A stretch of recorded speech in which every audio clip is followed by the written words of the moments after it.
مسجد اللہ کے گھر ہیں۔ ایک واقعہ کتاب میں لکھا ہے کہ بعض لوگ ہم میں سے ایسے بھی ہیں جو اللہ کے راستے میں خرچ کرنے میں بڑا کنجوسی کرتے ہیں۔ ایک بزرگ گزرے ہیں، بڑے عالم ربانی گزرے ہیں، بڑے حق پرست عالم گزرے ہیں، پالن حقانی کے نام سے گجرات کے رہنے والے تھے۔ ان کا ایک کتاب نکلا ہے لطائف حقانی۔ اس کتاب کے اندر میں ابھی یہ واقعہ پڑھ کر آیا کہ وہ کتاب میں لکھا تھا کہ ایک گاؤں میں ایک شخص رہا کرتا تھا جو بہت ہی زیادہ بخیل تھا اور کنجوس تھا، اور پیسے کو چاپ چاپ کر رکھتا تھا، کبھی خرچ نہیں کرتا تھا۔ ایک دن اس کے دماغ میں بات سوجھی کہ میں اعلان کراؤں کہ کون ایسا آدمی ہے جو گدھے کو بولنا سکھا دے۔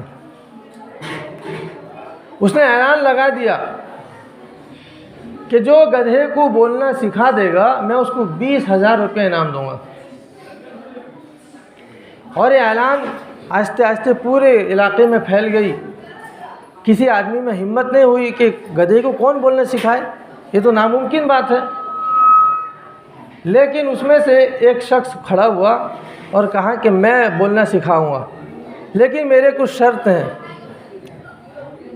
اس بخیل آدمی نے کہا کہ بتا تیرے کیا شرط ہیں، اس کو پورا کیا جائے۔ اس نے کہا میرے 3 شرط ہیں۔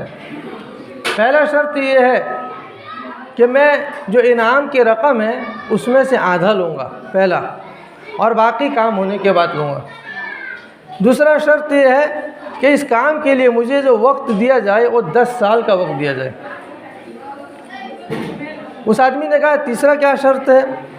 اس نے کہا کہ تیسرا شرط یہ ہے کہ تم اپنے پسند سے گدھا خرید کے لا کر مجھے دو گے۔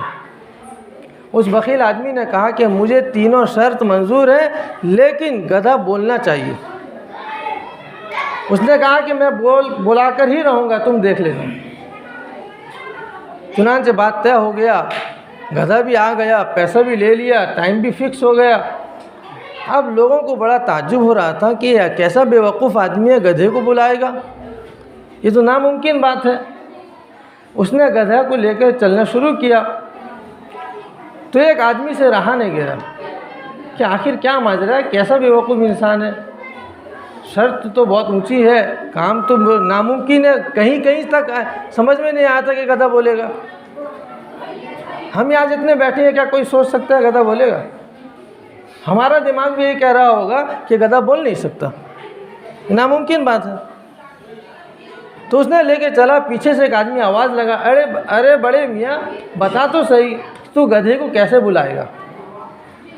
اس نے کہا کہ بازو میں آ، یعنی قریب آ جا، اور سارا بات بتایا کہ دیکھ بھائی، اس نے شرط لگایا کہ گدھا کون بلائے گا اس کے لیے انعام ہے، میں نے وہ شرط قبول کیا، لیکن میں بھی بہت چالاک آدمی ہوں، اور اس کی ہسٹری ہمیں پورا معلوم ہے، اس کا تاریخ ہمیں معلوم ہے کہ اتنا مکھی چوس ہے، اتنا کنجوس ہے کہ کبھی خرچ نہیں کرتا، سب کو جمع کے رکھا ہے۔ کوئی غریب جاتا ہے اس کو بھکاڑ دیتا ہے، کوئی ضرورت مند جاتا ہے اس کو بیان دیتا ہے، کبھی اللہ کے راستے میں خرچ نہیں کرتا، کہیں مسجد نہیں بناتا، کہیں مدرسہ نہیں کرتا۔ تو اس کے پیسے بھی خرچ ہونی چاہیے، اس کے لیے میں نے ترتیب سوچا ہے۔ کیا وہ ترتیب کیا ہے؟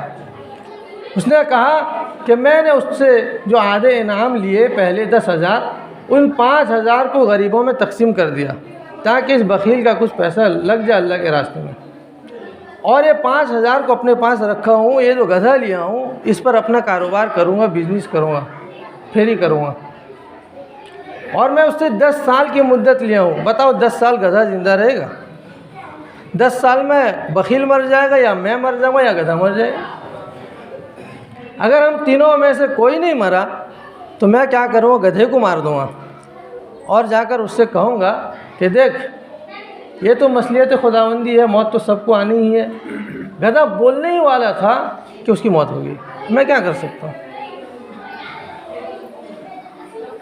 تو دوستو پالن حقانی اس کے فائدے میں بات لکھی ہے کہ جو لوگ بخیل ہوتے ہیں، کنجوس ہوتے ہیں، ان کے دماغ میں اسی طریقے کے خرافات آئیں گے، اور وہ مال کو صحیح جگہ پر استعمال نہیں کرنے کے بجائے غلط جگہ میں لگائیں گے، جس سے انہیں کسی کا کوئی فائدہ ہوگا۔